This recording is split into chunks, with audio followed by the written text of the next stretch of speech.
Please have a seat.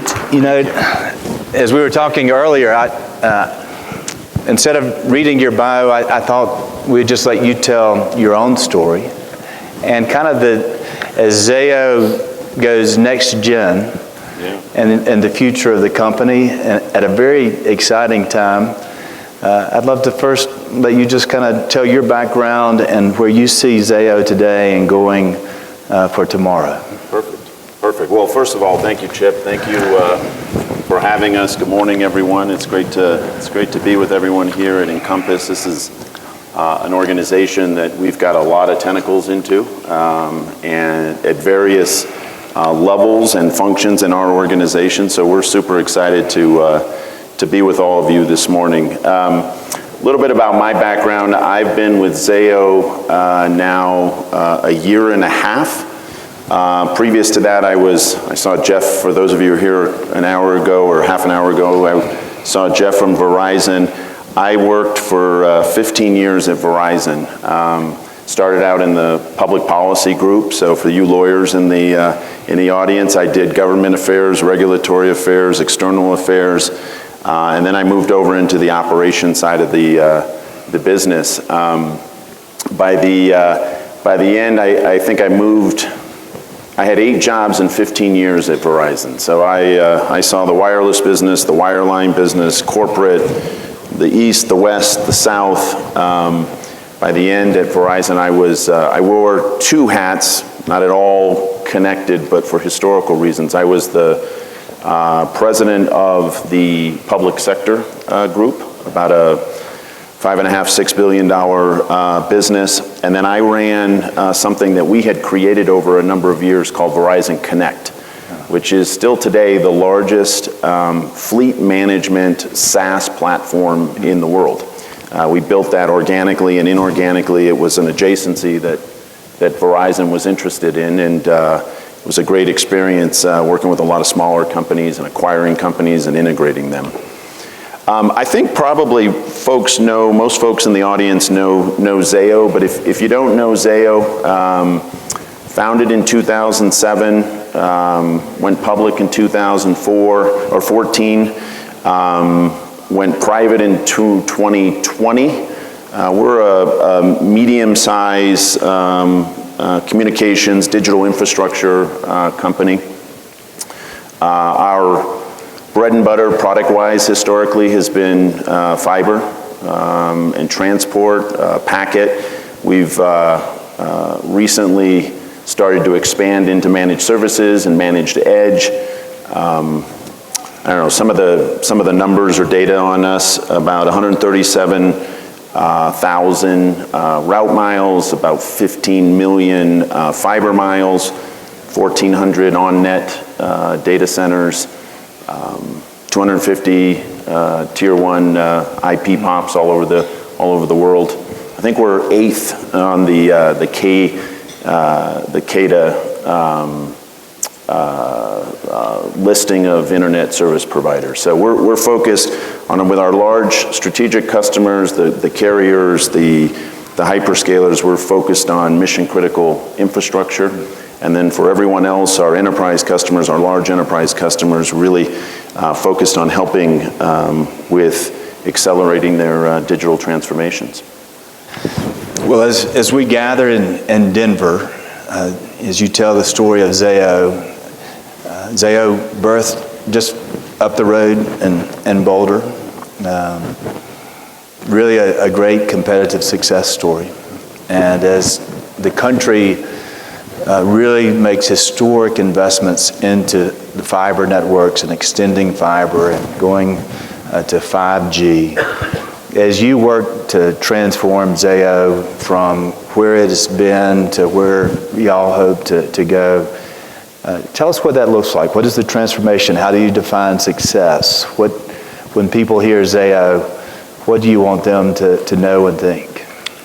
Yeah, Chip, so you said it earlier. So internally we talk about Zayo Next Gen. That's really where we're focused. Our number one priority as a company is transformation of this business. If you go back in time, kind of chapter 1 of this business, 2007 to 2020, We had, to your point, we were birthed in Boulder, some really brilliant entrepreneurs who had this incredible vision long before a lot of people about the power of fiber. And in that time span, did 45 acquisitions. So this was a roll-up machine, and very, very good at that, and made just a ton of progress in building this incredible asset. And then in 2020, we went private. We got a new CEO, a new operating model, which again we call Zayo Next Gen. And chapter 2 for us is really about optimization, professionalization, scaling of this incredible asset. We are focused on retiring the debt you get with a roll-up strategy. So whether it be systems, processes, technology, human capital, integration, we're really focused on building out Zayo and this incredible asset to take it to the next level operationally, strategically, and just in sort of how we do business day in, day out. We're investing heavily in the network, we're investing heavily in products, we're investing heavily in people.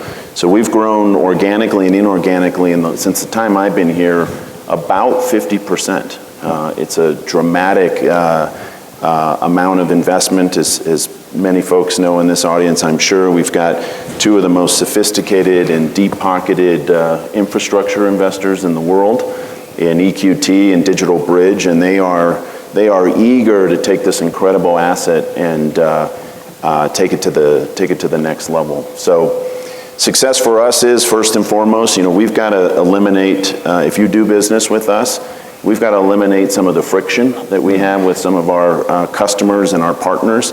That again is a legacy of that roll-up strategy. We want to be a future-ready network where our customers need this. As I said before, from a product standpoint, again, we've been focused historically on fiber and transport and IP, but we also want to have, we don't want to do everything for everyone, to be very clear, but we do think there's some key capabilities in the managed services, managed edge space, where we want to be able to meet the needs of our customers. And we want to continue. One of the incredible things that I've learned since I've been here, that Zayo did over the years was they were true strategic partners and experts in the space that were highly agile and responsive and would customize solutions. We want to maintain that agility and that expertise, strategic partner kind of component of our relationship with our customers and partners. As you talk about the investments, one of the recent investments that Zayo made, I think during your time, was high capacity routes from Atlanta to Dallas and then New Orleans to Chicago. And it just so happens to crossroad near my hometown, Jackson, Mississippi. You may be birthed in Boulder, Mississippi. We like to think of as the birthplace of the blues. Okay. And Robert Johnson sold his soul at the crossroad of Highway 49 and 61. But we're not asking you to sell your soul, but we are thankful that you made the investment at a critical place that is, as my home state tries to develop the digital infrastructure that supports the economy of the future, the applications of the future, the workforce of the future. I'm looking forward to see what happens at the crossroad where Zayo has done the high capacity routes. But you've made that investment. Talk a little bit more about other significant investments that Zayo has made. Y'all have made some recent announcements, maybe even some this week. So talk about the investments and the key things to come. Yeah, thank you. And by the way, I live in Atlanta now for the last 7 years, so this Western boy has a lot more familiarity with the South than I ever thought I would, from Mississippi to Alabama to Georgia and all those great parts. The way we think about, the investment, the infrastructure investment, we used to collectively talk about digital transformation. We now talk about digital acceleration. It's not a matter of if, it's a matter of when and how fast, right? By this time next year, over 50% of the world's GDP will be driven and powered by companies and enterprises that have digitally transformed. I mean, that's just an incredible happening right now in front of us. 50% of the global GDP. 6 pilots that we've been running all of this year. They launched in fourth quarter of last year. We're going to add 5 new markets this quarter and into the next year. And really, in re-architecting those networks, of course, we're bringing greater speed and lower latency and making them perform much more effectively, which is opening up the ability to compete in the mid-market enterprise space. But the other benefit is that we are, in addition to the 38,000 or so on-net buildings that we have on our network, by re-architecting our network, we're enabling hundreds of thousands of near-net buildings that are now available. So in those pilot markets alone, we have some 200,000 near-net buildings that previously weren't accessible. And with the 5 that we're launching, we'll get another 145, 150 near-net buildings that, we're not talking ICBs, we're talking, on our network, easily provisioned, in fast intervals. So this is a really important play for the mid-market enterprise space, but also all of our carrier customers for their wholesale. We're bringing over large amounts of business from our wholesale carrier partners who want to have access to all those on-net and near-net buildings. As I talked to your team last night, and as you looked at some of your strategic acquisitions, ENA, for example, with that acquisition, my understanding is that Zayo will now have about 20% of the total E-rate, our education market. Yeah. You could debate whether that is the lead or if all of the different subsidiaries of AT&T would have more, but it is a true leadership position. And what does that mean for Zayo? And what does that fit into your transformation and next gen of Zayo? Yeah, well, as I said, M&A has been the lifeline of Zayo historically. The 45, we're now up to 48 acquisitions. We've done 3, to your point, since I've been here. We slowed down a little bit in 18, 19 when we went public, or when we went private, I should say. But we've picked up pretty significantly over the last couple years. And ENA is one of those acquisitions that we couldn't be more excited about. Obviously, one of the leading providers of services, connectivity, managed services to the education vertical, libraries. It quadruples, to your point, the size of our E-rate business. Quadruples. And what we love about E-rate is it's an incredibly good business, a standalone, but it also helps us continue to build out our network and our fiber assets, which we leverage for a lot of other customers and other needs. So we couldn't be more excited about ENA coming in, both for what it does to our work in the educational vertical, but also the capabilities on the managed services side. We've done a couple other acquisitions. You mentioned Allstream earlier. We've owned Allstream for a number of years now, but we have operated it completely independently. In June of this year, we decided to reintegrate the growing parts of Allstream. We didn't reintegrate all of it, just the growing parts, also bringing some managed services capability, particularly around cloud-based voice and collaboration services. So we're super excited about that.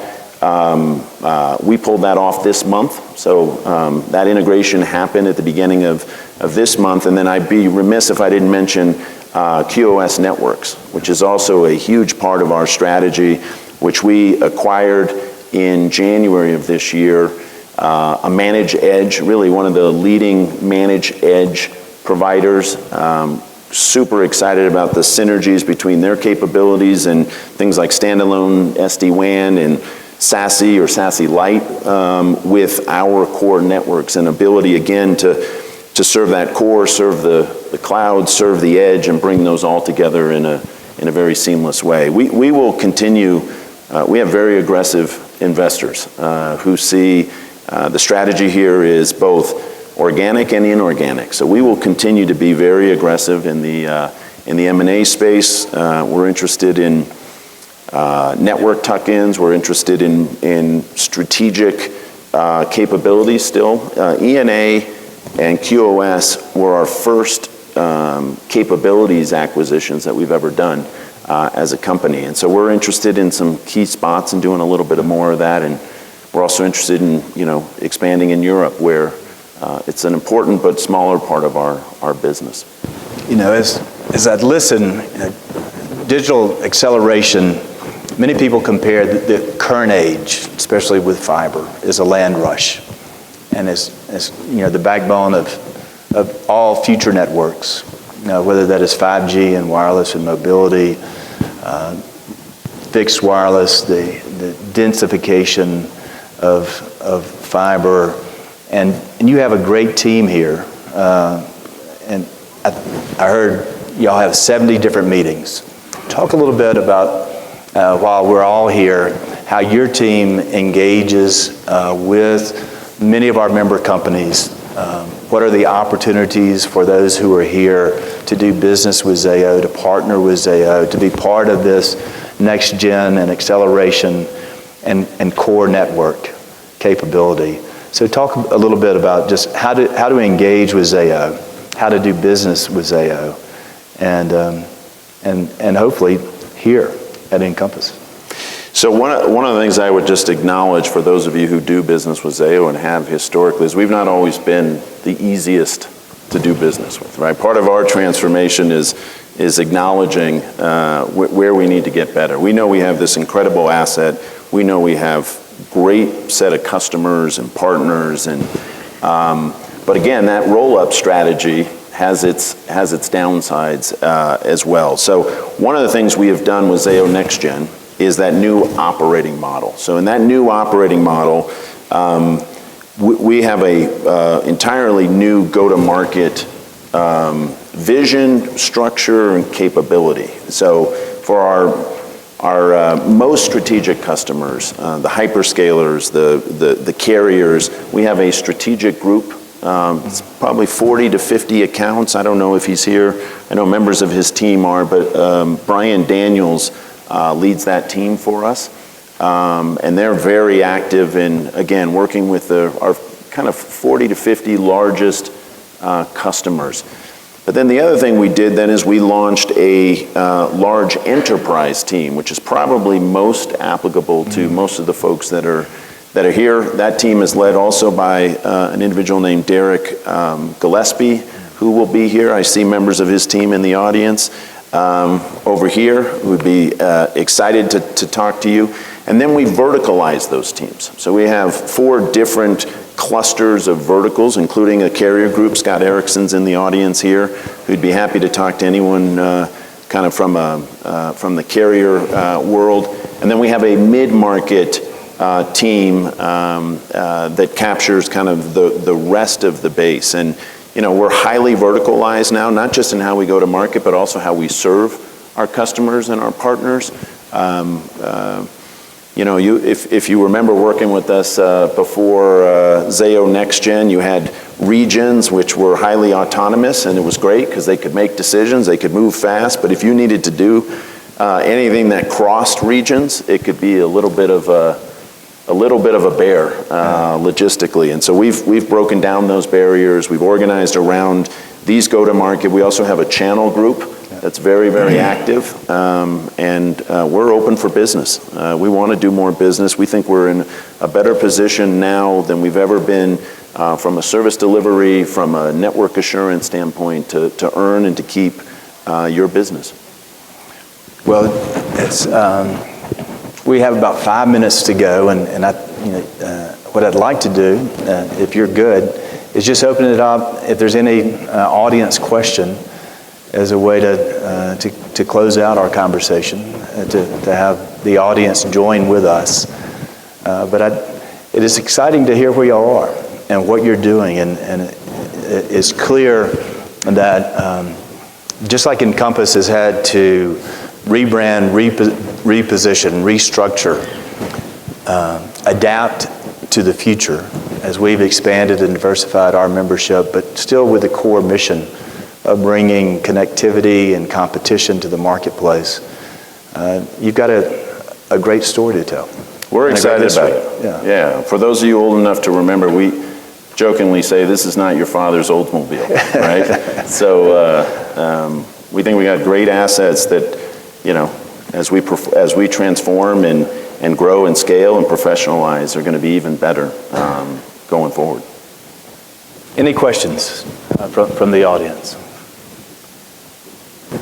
That means that you covered everything comprehensively and clearly and well. Or put them to sleep. Yeah. One or the other. One or the other. But we look forward to seeing Zayo's future and success. Very glad to have you here, and I've enjoyed the conversation very much, and look forward to working with your team both in Washington and seeing your success in the marketplace. Thank you. Appreciate it.